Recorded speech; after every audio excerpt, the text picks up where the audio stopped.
ने मेरी बात नहीं मानी ना, तो मैं पुलिस स्टेशन जाकर आप लोगों के खिलाफ दहेज उत्पीड़न के साथ ही जान से मारने की धमकी के जुर्म में सबको जेल में बंद करवा दूंगी। इसलिए जो मैं कहती हूँ वैसा ही करो चुपचाप से। नहीं नहीं बहू, ऐसा कुछ मत करना, तुम जो कहोगी हम वो करेंगे। इसके बाद जूली उन सबको काम पर लगा देती है। ननद जी जरा जल्दी हाथ चलाइए, नहीं तो। नहीं नहीं मेरी प्यारी भाभी, भाभी मैं करती हूँ ना, आप आराम से बैठो सोफे पर, और किसी चीज की जरूरत हो तो कहना। सासू माँ खाना बना या नहीं? अब हमें कल तक का वेट करना होगा क्या? बस बहू रानी तैयार है। थक हार कर ननद सफाई करके वहीं फर्श पर ही लेट जाती है, जिसे देख जूली कहती है, अब यहाँ क्यों रायते की तरह फैल गई?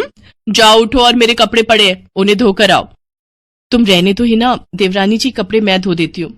नहीं कोई जरूरत नहीं, मैंने कहा ना आज आपका छुट्टी का दिन है, आप कुछ नहीं करेंगी। उधर सास पसीने से तरबतर होकर रसोई से बाहर आती है और सबके लिए खाना लगाती है। उफ, ये कोई खाना है?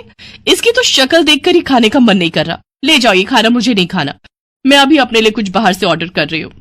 लेकिन बहू मैंने इतनी मेहनत से बनाया है, पूरे 2 घंटे लगे हैं मुझे रसोई में खड़े हुए। तो मैं क्या करूं? आप ससुर जी ये खाना ले जाकर बाहर कुत्तों को डालाना, और आपको जो मैंने सब्जी लाने का काम दिया था क्या वो आपने कर दिया? हाँ बहू, मैं बाजार से सब्जियां ले आया हूँ। Very good. अच्छा लिसन, शाम को मैंने घर पर पाजामा पार्टी ऑर्गेनाइज की है, तो अब आप तीनों जाओ और जल्दी से जाकर शाम के खाने की तैयारी करो। इसके बाद वो तीनों किचन में जाते हैं। हिना रोते हुए अपनी माँ से कहती है, माँ ये नई भाभी हमारे साथ ऐसा क्यों कर रही है? बड़ी भाभी ने तो कभी हमारे साथ ऐसा नहीं किया।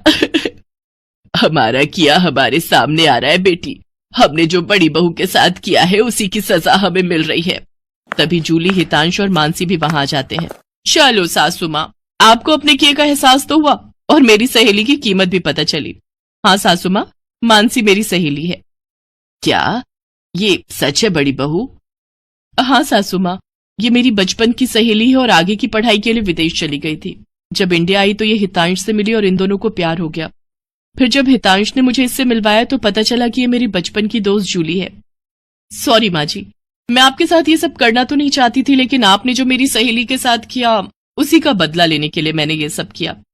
बड़ी बहू हमें माफ कर दे, तेरी तकलीफ को हम समझ ही नहीं पाए। इसके बाद सबने मानसी से माफी मांगी। मानसी ने सबको माफ कर दिया और इस तरह नई बहू का ससुराल में पहले दिन का प्लान पूरा हो गया।